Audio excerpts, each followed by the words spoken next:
이 지도가 하나 나왔어요. 이 지도 잘 보이죠? 네. 네네, 그래요.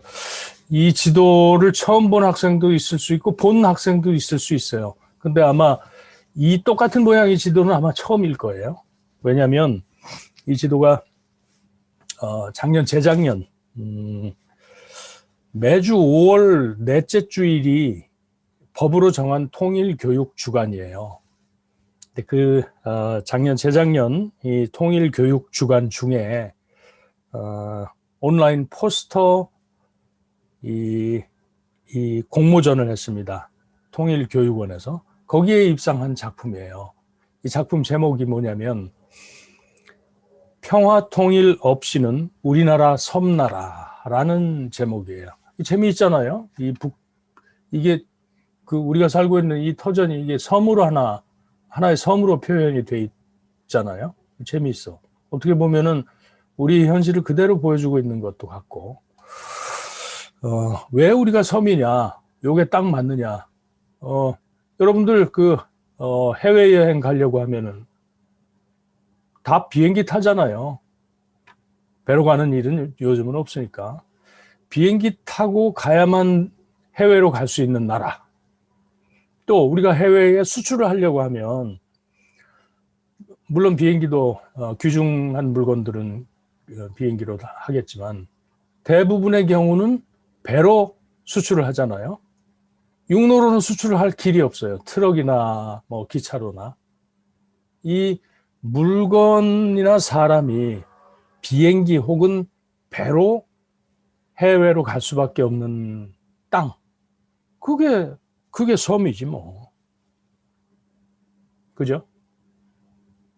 요게 우리의 현실입니다. 요게 대륙으로, 유럽으로, 중국으로, 러시아로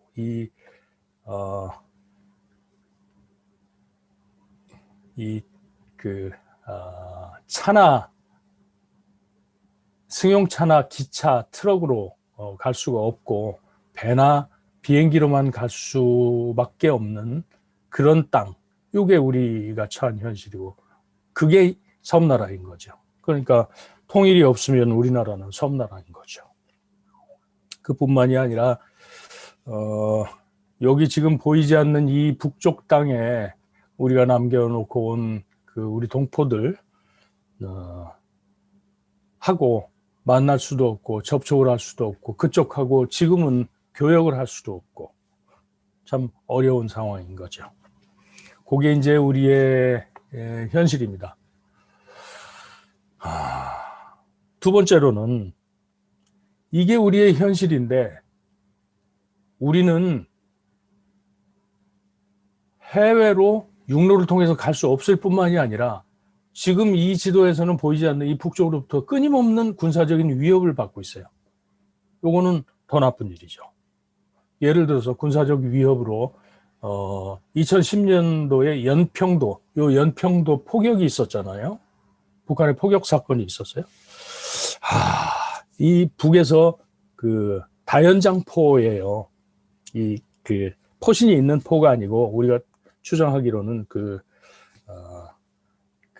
다연장포 요거를 170발을 쐈어요. 북에서 연평도라는 조그만 섬에다가.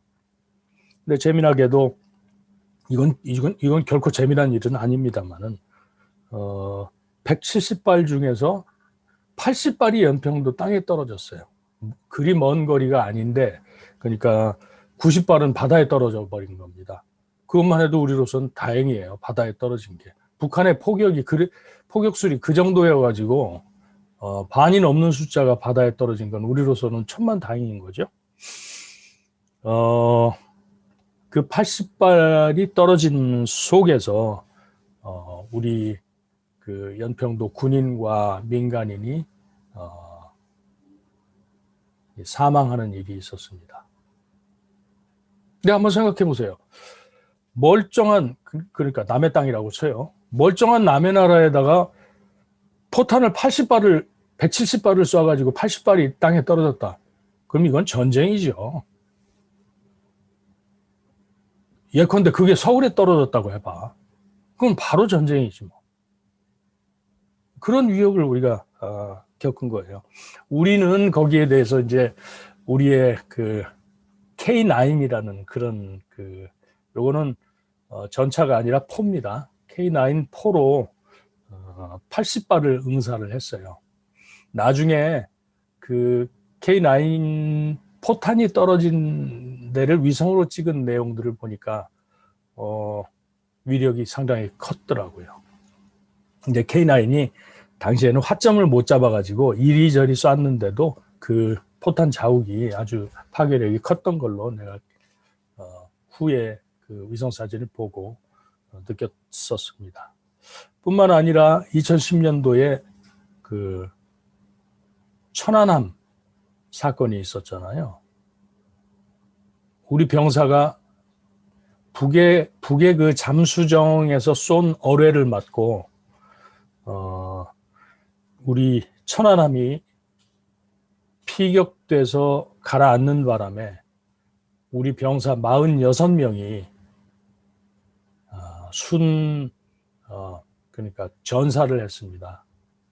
당시가 2010년입니다만은 지금 2021년 시점이고 여러분들한테는 선배가 됩니다만은 나이로 봐가지고는 딱 여러분 나이예요. 병사들이 수병이죠. 해군이 천안함을 타고 가다가 어느 날 그냥 느닷없이 배가 그냥 갑자기 어뢰를 맞고 침몰을 해버린 거죠. 어떤 사람들은 그런 질문을 제기하기도 해요. 어떻게 그 큰 배가 어뢰 한 발 맞고 침몰을 할 수가 있는 거냐. 그거는요. 2차 세계대전 그 태평양 전쟁사를 보면은 선명하게 뭐 영상으로도 나옵니다만은 그 큰 항공모함이 어뢰 한 발에 침몰하는 경우들도 있습니다. 천안함 경우에는 항공모함보다는 훨씬 적은 배이기 때문에 한 발이면 충분히 격침이 될 수가 있죠. 참 왜 우리한테 그렇게 하는지 지금도 난 이해를 북한을 30여 년 쳐다보고 있습니다만은 우리가 북한에 대해서 그렇게 위협을 한 적도 없고 북한을 공격한 적도 없는데 왜 북한은 지속적으로 우리를 그렇게 위협을 하나 그런 생각을 한 적이 있습니다. 그렇게 직접적으로 우리를 공격을 한 사례들도 있고요. 또 여러분들 기억하겠습니다만은 작년 재작년에는 여름에 북한이 새로운 4가지 종류의 미사일을 선보였어요. 미사일과 포를. 하나는 이스칸데르라는, 그러니까 미사일을 쏘면 이렇게 포물선을 그리면서 가잖아요. 이 처음에 주어진 그 추진력으로 포물선을 그리면서 가는데, 이스칸데르라는 거는 포물선을 그리다가 마지막 단계 다시 올라갔다 다시 내려오는 거예요. 지 맘대로 왔다 갔다 하는 거죠. 그러면 그거를 방어하는 입장에서는 포물선이 각도가 위로 저만큼 올라왔으니까 요 지점으로 떨어지겠구나라는 거를 예상을 해가지고 그 지점에서 요격을 하려고 기다리잖아요. 요격을 하려고 기다리는데 갑자기 이게 다시 위로 올라가면은 막을 도리가 없죠. 그런 그 이스칸데르라는 포를 선보였고, 또 대구경 조종 방사포, 북한에서는 MLRS 다연장포를 방사포라고 합니다. 대구경 조종 방사포, 그리고 포신이 60cm가 넘는, 김정은이 노동신문에 나온 사진을 보니까 김정은이 그 옆에 섰는데 김정은 몸이 그 안으로 쑥 들어가도 될 정도의 세계 최대의 초대형 방사포를 만들었습니다. 그리고 에이테킴스라는 그 살상 반경이 굉장히 넓은 축구장 한 서너 개 되는 이런 것도 방사이 선보였어요. 그렇게 실험을 해놓고 작년 10월 10일 날 이 군사 퍼레이드 때 그걸 다 가지고 나와가지고 선을 보였어요. 물론 거기에 이제 작년 10월 10일 날은 미사일이 어마어마하게 커가지고 그 미사일을 운반하는 차 바퀴가 22개인 그런 세계 최대의 미사일도 같이 선보인 적이 있습니다. 이렇게 두 번째로는 우리가 그 섬일 뿐만이 아니라 위협을 받고 있는 섬이라는 거죠. 형편이 더 나빠요. 물론 그 위협 중에는 가장 큰 것이 이제 북한의 핵 개발이 아니겠어요? 그런 거를 염두에 두고. 근데 우리가 통일과 분단을 염두에 두고 생각을 했을 때 난 적어도 그래요. 그거보다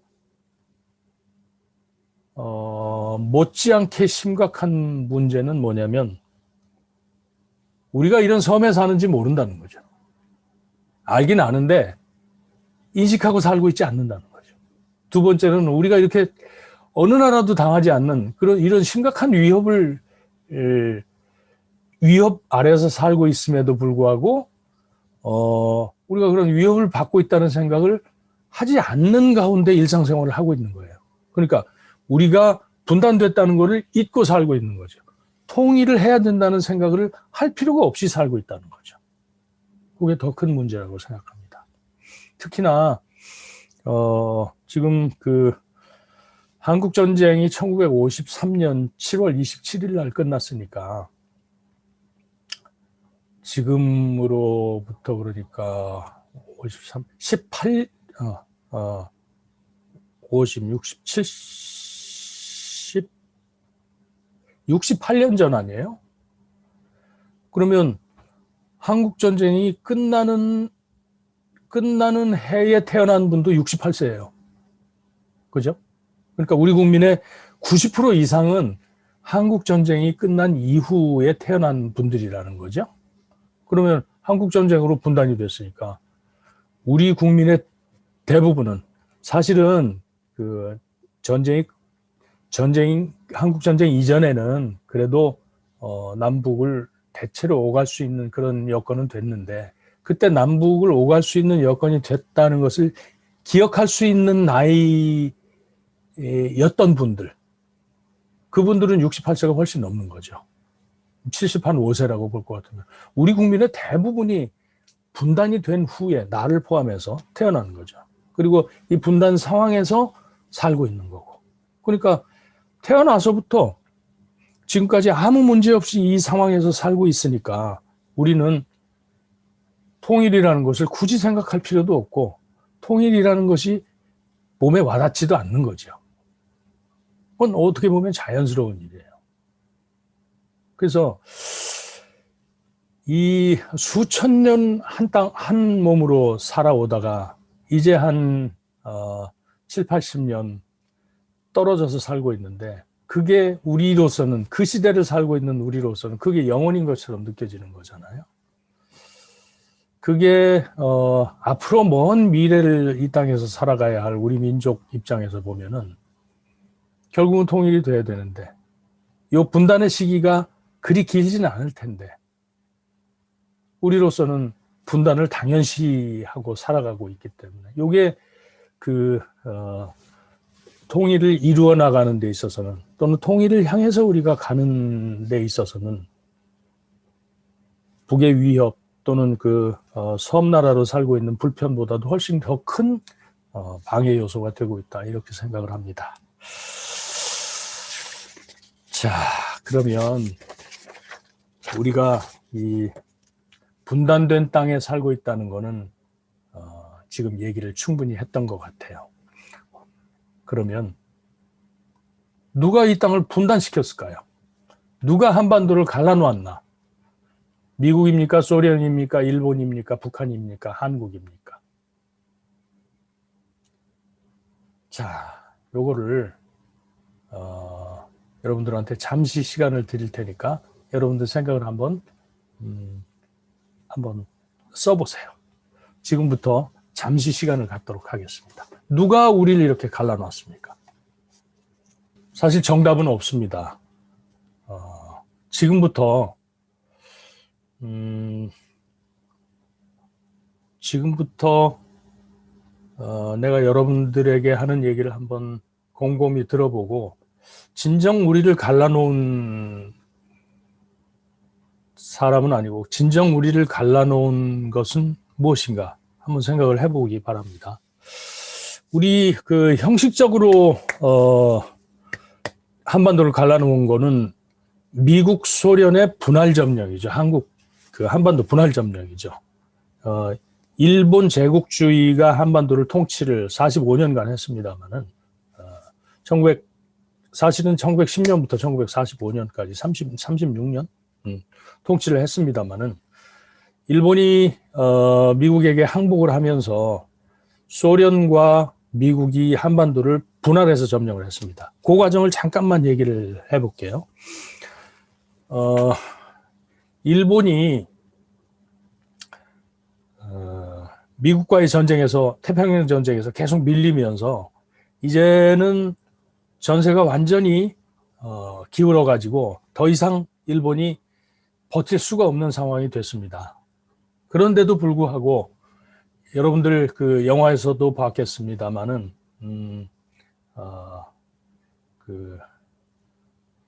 이오지마라는 섬은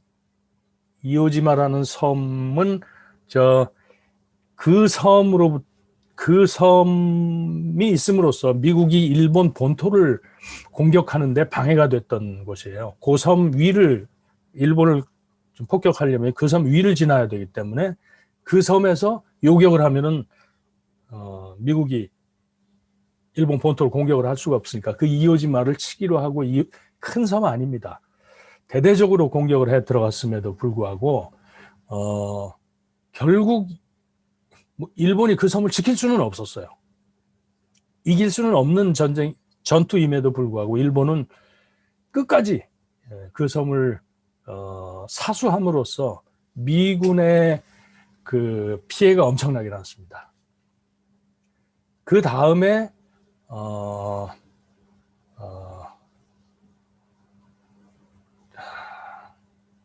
일본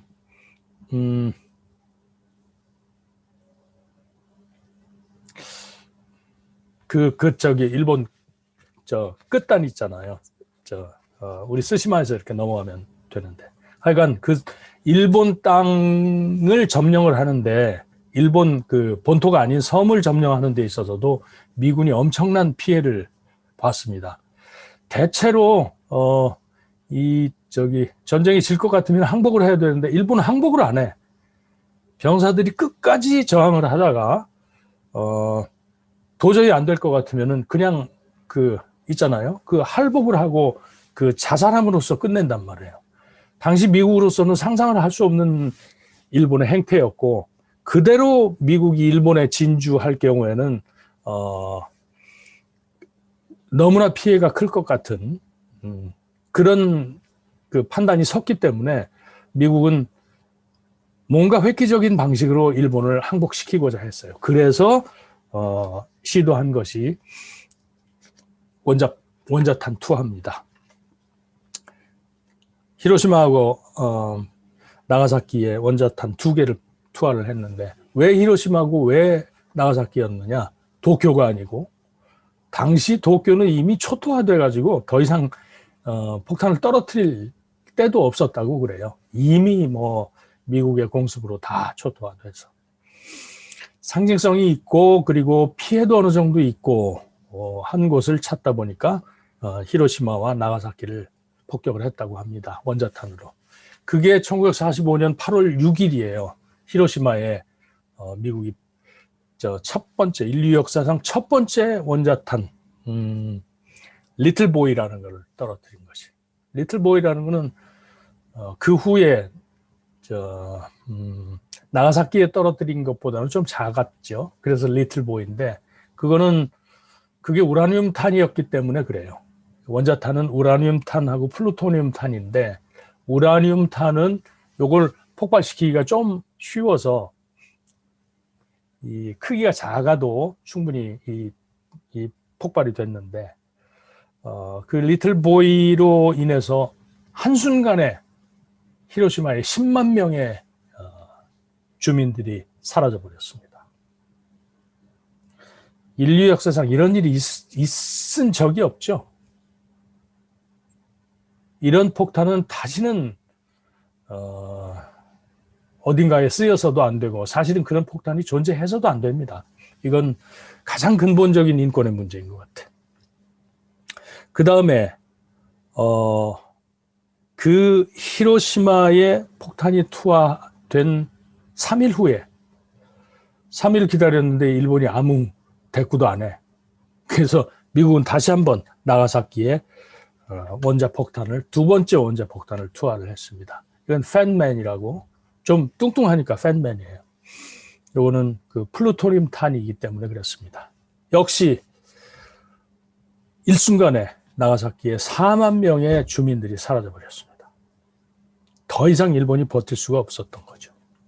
근데 나가사키에 원자폭탄이 투하된 8월 9일 날 8월 9일이 되니까 원자탄이 2개가 떨어지니까 이제 그렇잖아도 일본은 이 전쟁에 이길 수가 없는 상황이었는데 이 엄청난 원자탄이 떨어지니까 당연히 일본은 더 이상 버틸 수가 없는 상황이 된 거죠. 그거를 본 소련이, 당시 소련입니다. 지금은 러시아지만 당시에는 USSR 소련이에요. 소련이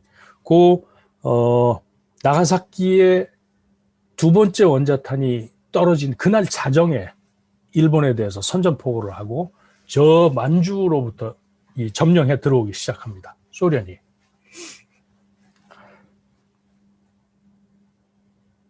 미국 입장에서 가만 보니까 제주는 미국이 다 넘었는데 만주와 한반도를 소련이 점령할 것 같아. 가만 놔두면. 어떡하겠어요? 저걸 분할이라도 해서 점령을 하자. 2차 대전에서 그 소련의 그 대독일 전쟁에서의 기여도라는 것은 상당했거든요. 엄청난 피해도 받고. 소련에 대해서 너는 아무것도 하지 마라 라고는 할 수가 없으니까. 또 그 내려오는 그 추세로 봐가지고는 도저히 막을 방법도 없고 하니까 분할해서 점령하자라고 제안을 했던 거죠. 제안의 과정은 어떻게 됐냐면 이 태평양 지역의 미군 사령관이 마샬 장군이었어요. 마샬 장군이 자기 휘하에 그 에이브 링컨이라는 장군한테 분할 점령을 해야 되는데 어떻게 분할을 해야 될지 한번 검토를 해보시오 했더니 이 에이브 링컨이라는 사람이 자기 부하인 그 딘 러스크라는 대령한테 선을 한번 그어봐라 라고 했던 거죠. 선을 그은 것이 그 8월 11일 이 소련군이 8월 10일 날부터 선전포고를 하고 들어왔으니까 8월 9일 날 자정에 선전포고를 하고 8월 10일부터 만주로부터 쭉 들어왔으니까 그날 밤에서 그 다음 날로 넘어가는 새벽에 딘 러스크 중령이 39도로 선을 그어서 분할 점령하자 이렇게 제안을 한 거죠. 39도면은 여러분 지도를 보면은 명확히 보일 거예요. 요게 이제 원산선, 그 청천강 원산선이기 때문에 그때 39도로 됐으면은 참 우리가 그 통일에도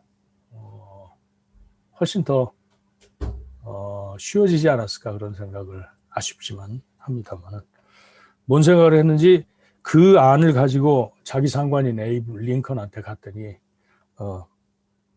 39도 아니고 38도다 라고 결정을 해가지고 뭐 부하가 저 상관이 39도로 하라는데 어떻게 해요. 에이브 링컨은 당시 증언에 의할 것 같으면은 에이브 링컨은 문명한 나라에서 39도를 선으로 한 적이 없다. 38도가 선이 돼야 된다라고 했다고 해요. 그게 어느 정도 진실일지는 모르겠습니다만은 그 얘기가 자세히 기록된 게 당시 회의에 참석했던 에드워드 로운이라는 장군이 쓴 회고록입니다. 운명의 1도 39도냐 38도냐 그거였던 거죠. 자료는 요거밖에 없어요. 그 당시의 상세한 상황 그거를 회고한 사람이 이 로운이 장군밖에 없습니다. 로운이 장군 돌아가셨어요, 최근에. 요 운명의 1도로 해가지고 38도로 선이 그어졌고, 그 38도로 당시 소련에게 제안을 했더니 소련 측에서는 그걸 바로 받아들여가지고 38도 선을 중심으로 한반도가 분할이 된 거죠. 근데 당시에 이제 소련은 8월 10일 날, 8월 9일 날 자정 선전포고를 하고 8월 10일 날부터 내려오면서 그냥 무혈 점령한 건 아니었어요. 역사 얘기라서 좀 지루할지는 모르겠습니다만 계속 전쟁을 치르면서 한반도로 입성을 했습니다. 당시에는 일본이 계속 저항을 했어요. 8월 15일까지. 8월 10일부터 15일 사이는 천황이 항복할 때까지는 5일이라는 기간이 있기 때문에 계속 전쟁을 치르면서 한반도로 들어왔어요. 그 과정에서 소련군이 한 1,500명 정도 죽었다고 그래요. 이건 좀 어떻게 보면 좀 아쉬운 얘기고 어떻게 보면 좀 흥미로울 수 있습니다만은, 그러면 바로 그 진주에 들어오는 그 과정이 어떻게 보면은 우리 한반도가 일본의 점령으로부터 직접적으로 해방되는 과정이었는데, 그럼 물론 그 전에 이제 광복군도 있고 사회주의권, 공산권에 의한 저항도 있었습니다만은, 김일성 그 지대죠. 직접적으로 그 전투에 참여한 사람이 우리 한민족 중에 있었느냐? 김일성은 자기가 밀고 들어와서 해방시켰다고 해요.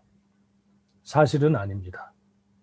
그 전투에 직접 참여한 사람이 있어요. 누구냐면 김일성의 부하였던 오백룡이라는 사람이에요.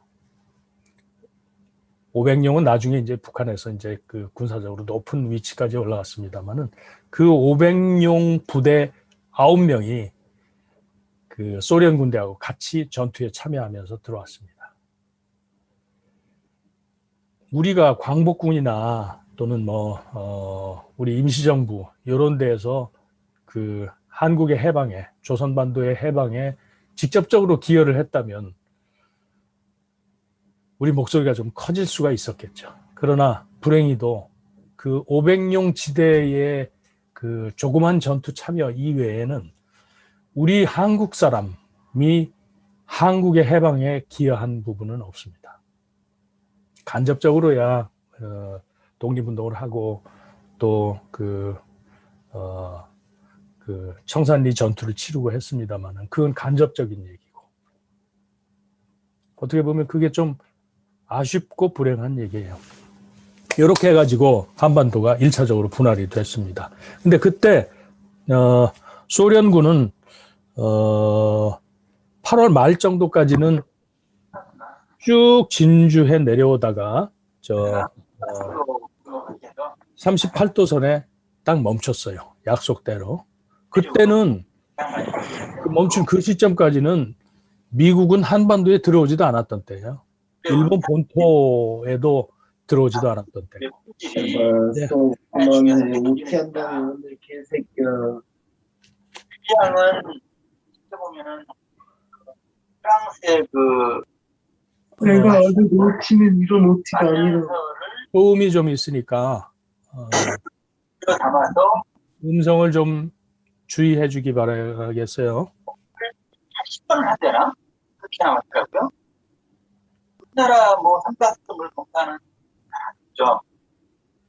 낚시도 마찬가지고 열심히 할 텐데 80번 정도 공사를 어떤 학생인지 이 수업에 방해가 되네.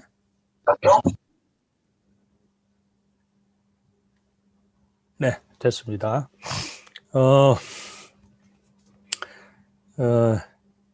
그리고 미군이 한반도에 들어온 거는 9월 8일 날쯤 들어왔고, 그 후에 김일성은 원산으로 소련 배를 타고 들어왔습니다. 이게 1차적으로 한반도가 갈라진 과정이에요.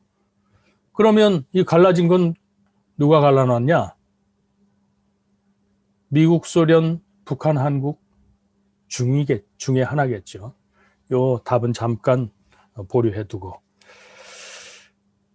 그때는 그래도 그 38선으로 갈라서 미국 소련이 점령을 했습니다만은, 그때는 38선이 지금처럼 이렇게 아무도 오갈 수 없는 상황은 아니었던 것 같아요. 대체로 저쪽 마을 사람 저쪽 마을에도 가고 이쪽 마을에도 오고, 또 저 필요한 일이 있으면은 뭐 평양에도 가고 서울에도 오고 이랬던 걸로 기록에 보입니다. 그 영향으로 미국과 소련이 분할해서 점령을 했기 때문에 이 북한과 미국의 지원을 받는 우리 그 남쪽 정부 우익이죠. 소련의 지원을 받는 좌익 김일성 지대가 정권을 세우는 것은 어찌 보면은 여러 가지 논란은 있습니다만은 어쩔 수 없는 부수적인 과정이었어요. 미국이 점령하고 있는데 미국이 미는 그 정파가 정권을 그 정부를 세우지 않겠습니까? 소련이 점령했는데 거기다가 그 남쪽을 향하는 그 우익이 정부를 세울 수 있겠어요? 그리고 소련과 미국이 분할해서 점령을 했는데 우리가 아무리 노력을 한들 통합해가지고 하나의 정권을 세울 수 있겠습니까?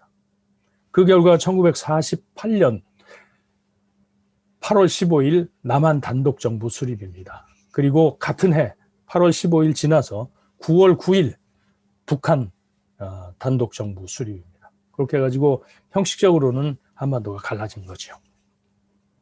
근데 중요한 거는 그게 이제 1차적으로 한반도를 갈라놓은 거고, 두 번째로는 진짜 우리가 남북이 오가지도 못하게 만들어 놓은 사변이 뭐냐면 6.25 사변, 한국전쟁입니다. 이게 1950년 6월 25일 날 이 소련의 지원을 받은 김일성의 조선인민군이 38선을 넘어서 남침해서 한반도 전체를 전쟁으로 휘몰아간 그런 사건입니다. 그때 그 북한이 몰고 내려온 탱크가 T-47? 오늘 여러분들 만나서 반가워서 그런지 왜 이렇게 그 숫자가 생각이 잘 안 나는지 모르겠어. T-48? 이 영화로도 있습니다. 그 소련이 독일과의 전쟁에서 주로 사용했던 그 탱크를 북한이 받아가지고 밀고 내려옵니다. 당시에 우리 국군이나 미군한테는 그걸 대비할 만한 무슨 무기가 없었어요. 순식간에 밀고 내려올 수 있었죠. 북한군이. 그게 이제 3년을 그 전쟁이 끌다가 이 한국 전쟁을 누가 시작을 했느냐, 6.25 전쟁을 누가 시작했느냐도 오랫동안 논란이 있었습니다. 대표적으로 그 80년대에 미국 학자 브루스 커밍스라는 학자가 이게 북한의 남침이 아닐 수도 있다 라는 의견을 내놓은 것이 수정주의라는 의견입니다. 그래서 한동안 우리 학계에서는 북이 남침했냐, 남이 북침했냐 가지고 설왕설래가 있었어요. 그러다 그 얘기가 이제 완벽하게 정리가 됐습니다. 소련이 러시아로 넘어가면서 러시아에서 그 자기네 그 문서를 이제 그 비밀을 해제하기 시작했습니다. 거기서 나온 얘기가 김일성이 스탈린을 설득해가지고 승인을 받아가지고 스탈린의 지원을 받아서 남침을 했다라는 것이 명확해진 거죠. 이제는 더 이상 그 한국 전쟁의 기원에 관한 논쟁은 없습니다. 그 후로 우리 그 연세대학교 박명진 교수께서 아주 두꺼운 박사 논문이에요. 박사 논문이 책으로도 됐습니다만 한국 전쟁의 기원이라는 책을 내서 그걸로 다 정리가 됐어요. 그러니까 커밍스류의 그 수정주의 학설도 완전히 뛰어넘어서 이제 그 사료에 근거해 가지고 정리를 했었던 거죠. 어쨌든 발발은 그렇고 3년 동안 전쟁이 한반도에서 일어났으니까 그 피해가 얼마나 컸겠습니까? 미군이 3만 3천 명 정도 전사를 했고요. 한국군이 13만 7천 명이 전사를 했습니다. 요 얘기는 우리 그 국방부에서 공식적으로 내놓은 책에 그렇게 기록이 되고 있습니다. 북한 인민군 52만 정도가 전사했어요.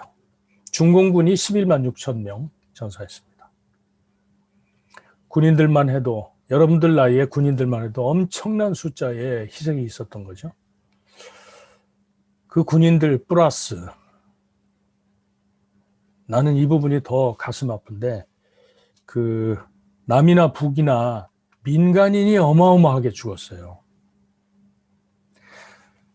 남쪽에서 99만 명이 죽었다고 우리는 추정을 하고 있습니다. 북쪽 우리 동포가 107만 명이 죽었다고 보고 있습니다. 그러면 99만 명, 107만 명이면 대체로 200만 명인데 당시 인구가 2천만 명이었거든요. 10분의 1이 죽었다는 얘기야. 그러니까 인민군이 밀고 내려오면서 우리 남쪽 양민들 죽인 거죠. 그리고 인천 상륙작전 이후로 북쪽으로 올라가면서 우리 국군과 미국이 그 양민을 살해한 거죠. 일부러 살해했는지는 알 수 없으나 하여간 희생을 당했어요. 그 남이나 북이나 이 무고한 그 시민들, 국민들이 희생한 데에는 양측 군인들에 의한 살해도 있었지만 이 그 민간인에 의한 민간인 살해도 굉장히 많았어요. 나는 그것을 내 개인적인 그 네이밍입니다만은 증오 학살이라고 그렇게 얘기를 합니다. 그러니까 군에 의한 학살이 아닌데도 인민군 완장 차고 그동안 미웠던 사람들 죽이는 거죠. 또 국군과 미군이 올라가면서 또 그동안 그 북쪽 지역에서 박해받았던 사람들이 또 그 반대편을 죽이는. 그러니까 우리 국민이 우리 전체적으로 봐가지고 우리 민족이 우리 민족을 죽이는 일이 일어났었던 거죠. 그것도 한두 건이 아니고 양측 합쳐가지고 200만 명이나 되는, 우리 전체 국민의 10분의 1이나 되는 그런 살해 사건이 일어났던 거죠. 부상당한 거는 말할 것도 없고, 거기다가 누군가의 자식이고 누군가의 형제였던 우리 군인들, 북쪽 군인, 남쪽 군인이 또 희생이 된 거죠. 뿐만 아니고 인민군이 있고 미군이 있습니다만은 우리는 이제 공격을 당한 입장이니까 미군이 그 먼 한국 땅에 와가지고 3만 3천 명이나 희생한 것은 우리가 잊을 수 없는 일입니다. 그러니 어떻게 되겠어요? 요게 그냥 역사적인 사건이 아닙니다. 그 200만 명이나 죽은 그 속에는 한 집 건너 한 집이 아니에요. 각자 자기 집에 누군가 한 사람씩 죽었다고 보는 거지. 그러면 그 증오가 어떻겠어요? 예컨대 내가 내 친척 중에 한 사람 또는 내 형제 자매가 인민군에 의해서 죽임을 당했다. 또는 그 빨간 완장 찬 사람에 의해서 죽임을 당했다라고 할 것 같으면 나는 평생 못 잊을 거예요. 북쪽도 마찬가지일 겁니다. 그러니까 전쟁의 피해 플러스 그 피해로 인해서 남겨진 우리 가슴 속의 상처, 요게 우리를 분단시키는 두 번째 가장 중요한, 어떻게 보면은 분할 점령보다도 훨씬 더 우리 가슴 속에 남아있는 그런 분단인 거죠. 그게 두 번째입니다. 마지막으로는 91년 9월 18일 날 그로부터 세월이 오랜 세월이 지난 거죠. 1991년 9월 18일 날 남한과 북한이 유엔에 각각 가입을 했습니다. 국제법적으로 남한과 북한은 이제 완전히 다른 나라인 거죠. 형식 논리적으로는 그때 이제 남북 분단이 완성이 된 거죠. 이렇게 세 단계를 거치면서 한반도는 완전히 갈라졌습니다. 그러면 다시 누가 한반도를 갈라놓았나라는 문제로 돌아가 볼까요? 미국과 소련이 한반도를 분할 점령을 했습니다. 미국으로서는 가만 놔두면 소련이 한반도를 점령할 것이기 때문에 서둘러서 38도선을 제안을 해서 분할 점령을 한 거죠. 그러면 미국과 소련이 왜 그런 분할 점령을 했냐? 일본으로부터 이 땅을 점령하기 위해서 또는 해방시키기 위해서 그런 거 아니에요? 그럼 왜 우리가 일본으로 이 땅이 일본의 그 지배를 받고 있었느냐? 근본 원인은 거기 있잖아요. 우리가 일본의 지배를 받고 있지 않았다면 미국과 소련이 우리를 분할해서 점령할 일도 없었고, 그러면은 일본이 우리를 이 지배하게 한 원인은 어디 있었느냐? 일본 책임이 큽니다만은, 일본이 식민 지배를 한 책임이 큽니다만은, 그런 상황으로 방치한 우리 책임은 없었을까? 그런 생각이 드는 거죠. 일본이 우리를 점령했었기 때문에 그 점령한 것을 다시 점령하거나 해방시키기 위해서 미국과 소련이 들어왔고, 그 과정에서 해방이 됐고, 그 다음에 더 중요하게는 1950년 6.25 한국전쟁으로 이제는 완전히 분할이 돼버렸단 말이죠. 그럼 그건 누구 책임이냐? 1차적으로는 김일성의 책임입니다. 김일성이 스탈린을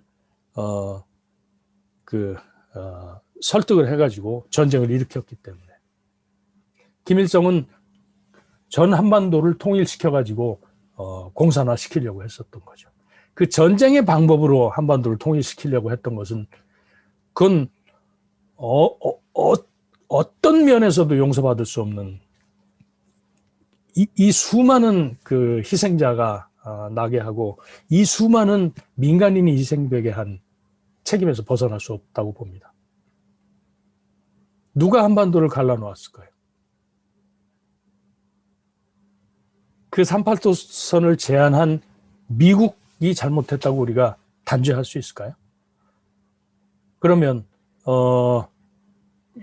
히로시마에 폭탄이 떨어지자마자 대1 선전포고를 하고 그야말로 파죽지세로 한반도를 향해서 내려오고 있었던 소련이 잘못했다고 할 수 있을까요?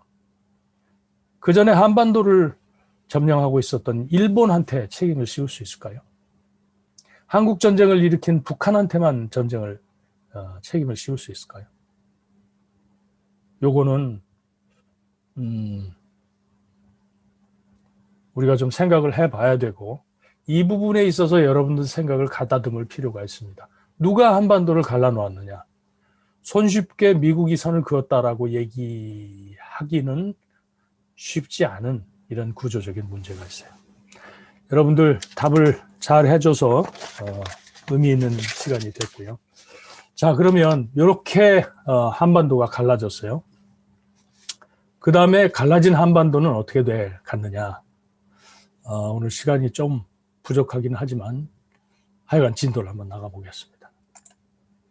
남한과 북한의 차이예요. 자, 이 사진입니다. 여러분 이 사진 다 봤죠? 이게 이제 인공위성에서 밤에 한반도를 찍은 사진이에요. 요 남쪽 부분, 이 휴전선, 요게 딱 휴전선이잖아요? 이 휴전선이 왜 이렇게 선이 밝아? 군대 갔다 온 학생이 있죠? 여기 휴전선에 이제 불을 밝힌 거죠. 그 다음에 요 남쪽은 마치 용암처럼 이렇게 밝습니다. 반면에 그 위쪽에 북쪽은 깜깜하네.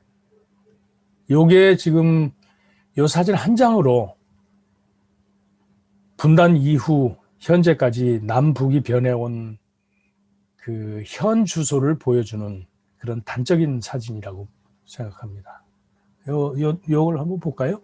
여기가 어딜까요? 여기 보이나요? 여러분 요 화살표가 커서가? 네. 그래요. 여기는 북한이 아니고 중국이에요. 요 건너편이 신의주고 여기는 단동입니다. 중국 땅. 요 위가 이제 심양이고 여기가 대련이고 그런 거고요. 북한은 여기가 평양이에요. 평양이고 요 39도선에 연해 있는 여기가 원산이고 여기가 요 항구가 여기 있다. 항구가 흥남 항구. 그 안쪽에 조그만 데가 함흥입니다. 저 위쪽이 청진 정도라고 보고 조금 더 위가 난진선봉일이라고 보여요. 내 개인적인 경험을 하나 얘기를 해드리자면 북한에 쌀을 지원해주러 배를 타고 그러니까 화물선을 타고 여기 포항에서부터 저기 흥남으로 가는 길이었어요.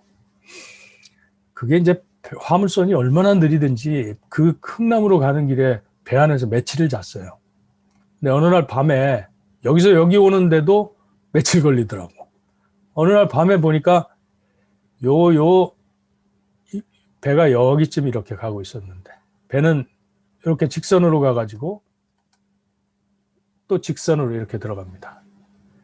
멀리서 우리 그 동해안 해변가가 불빛이 쫙 보이는 거죠. 어느 날 밤에 보니까 요 선을 넘어가고 있었던 것 같아. 밤에 보니까 저쪽에는 불빛이 있는데 그 이후로는 불이 전혀 없더라고. 그러더니 한 1시간쯤 더 가니까 이제는 사방에 아무런 불빛이 없는 그런 상태가 된 거죠. 그래서 배 가판 위에 이렇게 나와가지고 하늘을 보니까 세상에 아무런 불빛이 없으니까 하늘에 은하수가 육안으로 딱 보이는 거예요. 난 하늘의 은하수는 그때 처음 봤습니다. 요 사진과 관련해 가지고 내 개인적인 소회가 있어서 그렇게 얘기를 했습니다. 자, 요게 지금 2020년 평양 시내 잠깐 좀 볼까요? 우리 태권도 시공단이 평양에 가가지고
자, 우리 시간이 충분치 않으니까 평양 시내는 이 정도 보고 이렇게 보면 평양 시내는 어떻게 보면 우리의 지방도시 정도, 지방 소도시 정도의 분위기를 보여줍니다.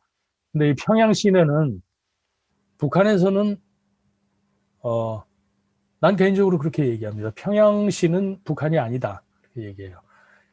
그 이외의 그 북한 지역에 비해서는 월등하게 발전된 어떻게 보면 쇼케이스 같은 그런 도시이기 때문에 그렇게 얘기합니다. 그러면 지방 도시는 어떻게 생겼나 잠깐 좀.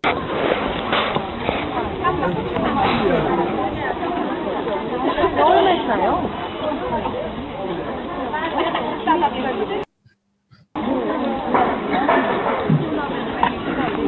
이러지.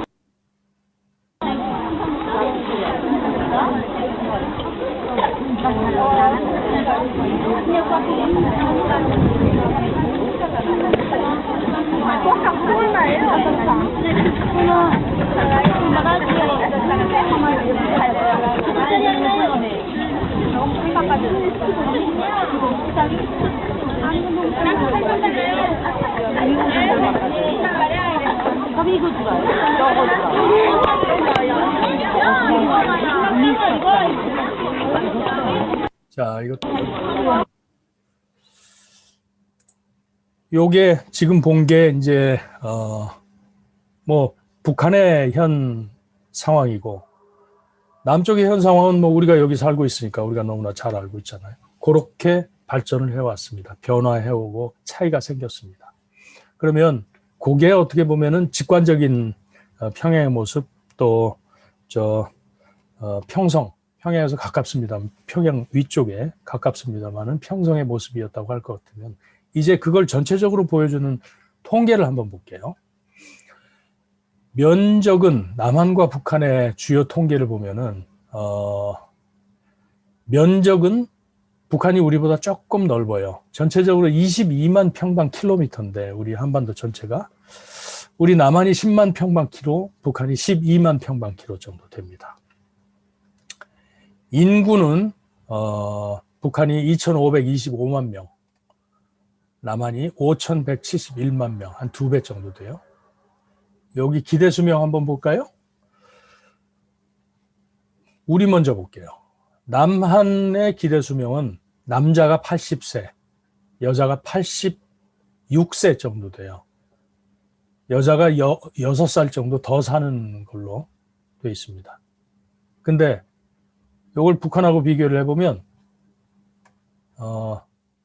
북한 남자는 67세, 길게 봐서 67세, 우리는 80세, 그러니까 13년 차이가 나는 거죠. 남자 경우에는 한국에 태어났다는 이유로 13년 더 사는 거예요. 여자 경우를 볼까요? 86세, 73세, 이건 13년이네. 여자 경우도 남쪽에서 태어났으면 북쪽에서 태어난 것보다 13년 더 사는 거죠. 그렇습니다. 기대 수명이 그렇게 차이가 있습니다. 무역액을 볼게요. 북한이 32억 달러, 이게 19년 기준이에요. 20년에는 이거보다 훨씬 줄었습니다. 거의 제로가 됐어요. 남한은 1조 456억 달러가 됐습니다. 1조가 넘어갔어요. 그 다음에 GNP는 넘어가고, 국민소득을 한번 볼까요? 북한의 1인당 국민소득 1233달러입니다. 우리 3만 달러 넘어갔죠. 그 다음에 이제 발전량, 병력수는 북한이 128만으로 추산되고 있고 우리가 55만 명입니다. 전차 4,300대, 우리가 2,130대, 2분의 1. 함선 북한 810, 우리가 150. 이렇게 볼까요? 발전 공급량까지는 우리가 북한보다 훨씬 더 많습니다. 2배에서 많게는 322배까지 우리가 압도하고 있어요. 군사적인 면에 있어서는 숫자 면으로는 북한이 훨씬 많습니다. 면적도 북한이 크고. 자, 요게 이제 우리의 상황입니다. 그러면 지금부터 우리가 통일을 향해서 나아가고 있는데 여러 가지 계산을 해봐야 되는데, 그걸 참고할 만한 사례가 통일 당시의 독일이에요. 통일 당시에 독일은 어땠나 볼게요. 독일의 사례입니다. 동독과 서독, 89년 11월 9일 날 베를린 장벽이 붕괴됐고 90년 10월 3일 날 통일이 됐어요. 그러니까 이제 30년이 지났습니다. 동서독 통일이 된 게. 면적부터 볼까요? 동독이 서독보다 동독보다 서독이 2.3배 넓습니다. 인구, 우리보다 훨씬 차이가 커요. 서독이 동독보다 3.6배 많습니다. 그러니까 동독은 1600만 명이고 서독이 6100만 명이었어요. 훨씬 서독이 등치가 큰 거죠. GNI 인컴이죠.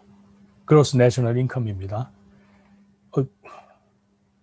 동독이 1970억, 그리고 이 괄호 속에 있는 거는 GNI per capita, 그러니까 1인당 국민소득인 거죠.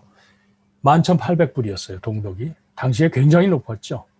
서독은 그로스로 보면은 1조 1,310억 달러가 됐었고, per capita, 개인당으로 하면은 18,480달러였어요. 서독이 18,000달러였었고, 동독이 11,000달러였으면은 괜찮잖아요. 지금 우리 차이보다는 훨씬 더 가깝잖아요.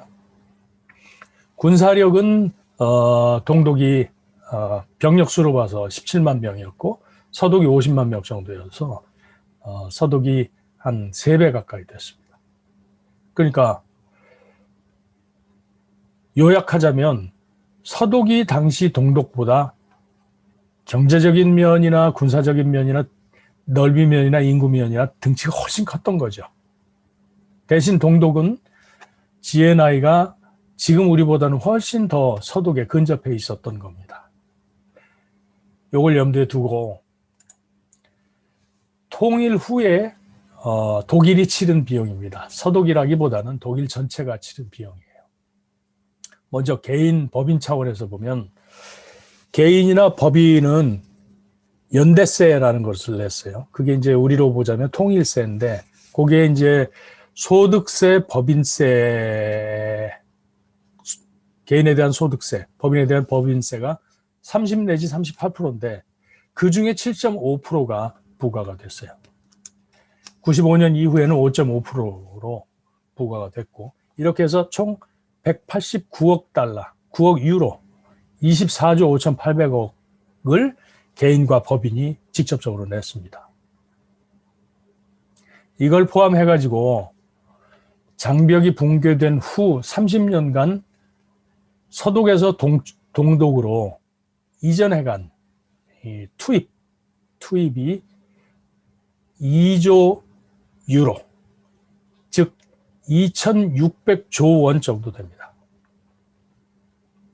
어마어마한 액수예요. 그럼에도 불구하고 동독 지역에 있던 500대 대기업 중에서는 464곳이 서독으로 갔습니다.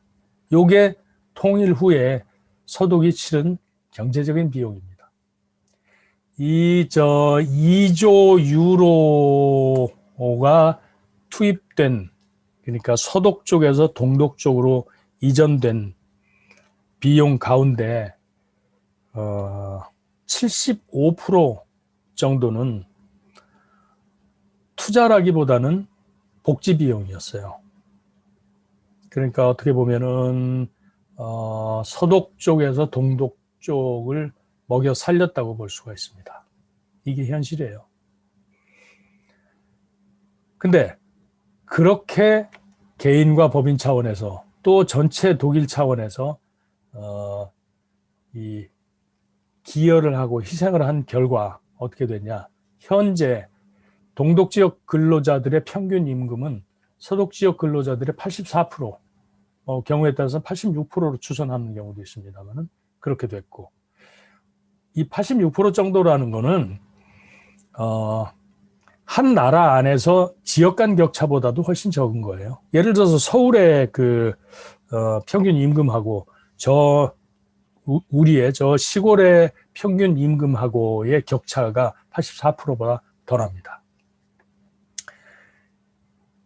아울러서 독일은 지금 누가 뭐래도 유럽 최강국이 되어 있습니다. 유럽에서 가장 잘 사는 나라, 가장 센 나라가 되어 있어요.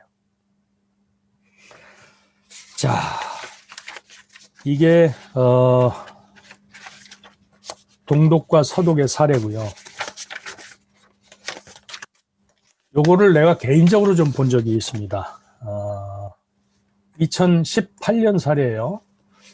베를린에 가가지고 2018년이니까 작년, 네, 베를린에 가가지고, 동쪽으로 무작정 기차를 타고 갔어요. 혼자.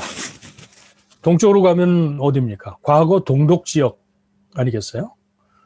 무작정 동쪽 지역으로 가서 여기는 동독일 수밖에 없겠다라고 생각되는 역에 내려서 그 근처에 가가지고 거기 그 풍경이 어떤지 사진을 좀 찍어봤어요. 이거 한번 볼까요, 같이? 자, 요게 마을 모습이에요.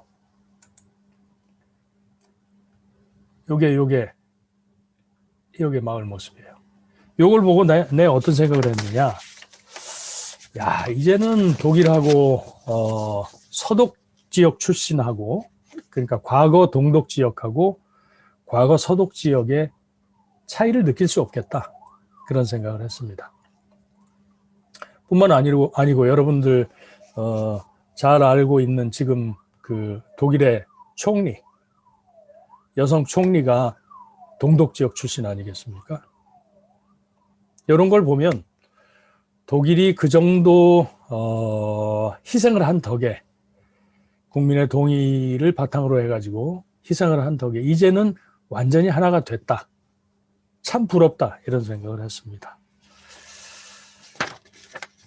우리도 결국은 아까 그 지도가 아닌 이런 지도로 만들어 가야 되는데, 이런 지도로 만들어 갔을 때 우리에게는 어떤 일이 일어날까요? 통일 편익입니다. 당연히 섬에서 대륙으로 이어지는 거죠.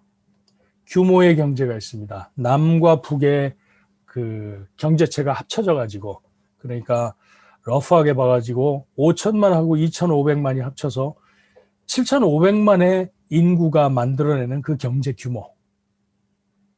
그거는 어떤 그 경제학자들은 self-sustainable economic entity라고 그러더라고요. 자급자족이 가능한 경제체. 그러니까 무슨 그 새로운 상품을 만들어냈을 때 우리는 반드시 그걸 수출해야만 이익이 남는 구조인데, 중국이나 미국이나 일본이나 이런 나라들에서는 수출 안 해도 국내 판매로만도 그게 충분히 이 재생산 가능하다는 거죠. 우리도 그런 경제체가 될 수가 있습니다. 그리고 아울러서 흔히 얘기하는 그 코리아 디스카운트를 탈피할 수가 있는 거고요. 또 여러분들이 그 해답에다 적어준 북한 지하 자원을 활용을 할 수가 있고, 남한의 기술 자본과 북한의 노동력을 합쳐가지고 경제 부흥을 일으킬 수도 있고, 군대는 축소될 겁니다. 왜 축소가 되느냐? 통일이 되면은 우리의 적은 이 중국하고 러시아인데, 중국하고 러시아를 우리가 병사 그 숫자 가지고 어떻게 해볼 수 있는 상대가 아니에요. 우리에게 현명한 거는 병사 수를 줄이고 대신 이 무기에 투자함으로써, 누가 봐도 우리가 중국과 러시아를 이길 수는 없잖아요. 그러나 우리를 침략할 수는 없게, 침략하면 우리에게도 한 방이 있어. 요게 우리의 군사 전략이 될 수밖에 없는 거기 때문에, 그 경우에 있어서 그 병력 수는 큰 의미를 갖지 않고 지금보다 남북이 합친 병력 수보다는 훨씬 줄어들 겁니다. 그런 의미에서 이 징병제가 아닌 모병제도 생각을 해볼 수가 있고, 그렇게 갈 겁니다, 아마. 또 북한 관광을 우리가 마음껏 할 수가 있고, 이산 가족이 재결합할 수가 있고, 우리 남쪽에 있는 이런 그 이념 갈등이 없어질 거고요. 나아가서는 동북아의 평화와 안정을 가지고 올 수가 있습니다. 또 하나는 여러분들이 많은 숫자가 적어준 이 시베리아 횡단 철도를 타고 부산에서부터, 또는 뭐 일본에서부터 와가지고 저 모스크바로 끝났습니다만은, 사실 모스크바에서 폴란드, 파리까지 갈 수가 있어요. 이 시베리아 횡단 철도의 관리기구가 폴란드에 있습니다. 이렇게 보면은 다시 근본적인 문제로 돌아가서, 우리가 통일을 하는 것이 옳으냐, 아니고 좀 우리끼리 그냥 사는 게 좋으냐? 여러분은 어떻게 생각하세요? 여러분들이 준 답으로 다시 돌아가서 생각을 좀 해보기 바랍니다. 역시 답이 없습니다. 여러분들이 어떻게 생각하는가가 가장 중요한 일이에요. 왜냐하면 앞으로 통일을 이끌어오고 또 통일 시대를 살아갈 사람들은 여러분들이기 때문에 그렇습니다. 자, 그러면 통일로 가기 위해서 우리는 아까 얘기한 그런 부담뿐만이 아니고 여러 가지 어려운 허들을 넘어가야 됩니다. 누가 우리의 통일을 막고 있을까요? 무엇이 우리의 통일을 막고 있을까요? 오늘 질문 3까지 가기는 좀 어려울 것 같은데 어쨌든 질문 2입니다. 여러분들 아까와 마찬가지로 여러분들의 생각을 댓글 형식으로 우리 채팅창에 적어봐 주기 바라요. 다 맞는 얘기죠. 하나의 사례로 독일 경우를 다시 보자면 1989년에 베를린 장벽이 붕괴가 됐잖아요. 베를린 장벽이 붕괴된 것은 독일 국민들의 힘이었습니다. 그건 뭐 누가 부인할 수 없는 얘기고요. 동독 국민들이 서독과 밖으로 나가고자 하는 또는 민주화하고자 하는 더 나아가서는 서독과 합치고자 하는 그런 염원이 굉장히 컸습니다. 그게 동력이 됐던 거죠. 그래서 1989년도에 베를린 장벽이 무너졌는데 베를린 장벽이 무너졌기 때문에 독일이 통일이 됐느냐? 절대 아닙니다. 1989년 11월 베를린 장벽 붕괴 이후에 1990년 10월 3일 독일이 통일될 때까지의 어떻게 보면 외교 전쟁, 그게 오히려 더 극적이고 결정적이었던 것 같아요. 무슨 과정이었냐? 당시에 여러 가지 조롱의 대상도 됐고 웃음거리도 됐던 당시 서독 총리 헬무트 콜을 정점으로 하는 서독 정부가 통일을 위해서 당시 소련을 설득을 했던 거죠. 소련의 동의가 없이는 결코 통일이 될 수가 없기 때문에 소련을 설득하는데 당시 이제 소련의 지도자가 고르바초프였는데 소련을 설득하는 데 있어서 헬무트 콜은 모든 걸 다 걸고 전념을 했던 겁니다. 그 결과 결국은 소련이 동의를 하고 동독에 있던 소련군을 빼가고 통일 독일이 나토에 잔류하는 것을 인정을 하고 그래서 독일이 통일이 될 수 있었어요. 그러기 위해서 서독은 곧 망해가던 소련에게 어마어마한 액수의 경제 지원을 해줍니다. 그게 우리가 자칫 잊을 수 있는 독일 통일의 과정이에요. 국민의 염원 중요합니다만은 그것보다는 구조가 어떻게 되어 있느냐가 중요하죠. 우리한테로 되돌아올 것 같으면은 우리가 남과 북이 국민들이 이거 우리 통일합시다라고 하나같이 다 뜻을 합쳐가지고 통일로 나아간다면 통일이 될 수 있을까? 좀 부정적이에요. 우리가 설득해야 할 대상들이 있습니다. 그 중에서 가장 어려운 대상이 중국입니다. 중국은 그러나 독일이 통일될 당시에 소련과는 달리 경제력이 지금 약하지도 않고 체제가 바뀌지도 않고 굉장히 견고한 상태잖아요. 우리가 뭘 가지고 중국을 설득할 수 있을 것이냐. 우리가 중국에게 경제 지원을 한다고 해서 중국이 설득이 될까요? 당시 독일이 통일될 때보다는 지금 우리가 통일로 나아가는 길에 중국을 설득하는 일이 훨씬 더 어려운 일이라고 나는 생각합니다. 다시 한번 볼까요? 그것뿐만이 아닙니다. 우리의 통일을 막고 있는 것은 독일의 경우에서 봤던 통일을 위한 비용 부담, 이거 우리 머리를 짓누르는 이런 부담입니다.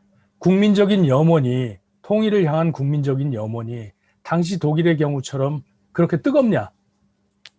많이 냉담하다고 생각합니다. 북한 정권의 태도가 통일에 호의적이냐? 북한 정권은 언제나 통일을 얘기합니다마는 그것이 정말 실제로 통일을 위해서 협조적인 태도냐 생각을 해봐야 되고요. 더 크게는 국제정치 구도입니다. 이 중에서 중국. 요게 우리가 통일을 향해서 나아갈 때 건너야 할 허들입니다. 이 중에서 우리가 할 수 있는 일은 뭐예요? 국민적인 염원입니다. 여기서 출발해야 통일 비용 부담도 해결할 수 있고 북한 정권의 태도도 해결할 수 있고 나아가서 국제정치 구도도 해결할 수가 있습니다. 국민적인 염원이 없을 경우에는 이 허들을 넘을 수 있는 장치가 아무것도 없어요. 그렇기 때문에 우리가 여러분들과 내가 수업 시간에 통일에 대해서 생각을 해보고 우리 생각을 가다듬는 것이죠. 이 중에서 우리 국민적인 염원은 점차적으로 여러분들과 내가 씨앗이 돼가지고 키워간다고 치고 당장 통일을 향해서 나아가는데 바로 눈앞에 있는 허들은 뭐냐? 북한 핵 문제입니다. 북한이 핵무기를 포기할 것인가? 요게 오늘의 마지막 질문입니다만은 요건 질문에 답을 하지 않기로 할게요.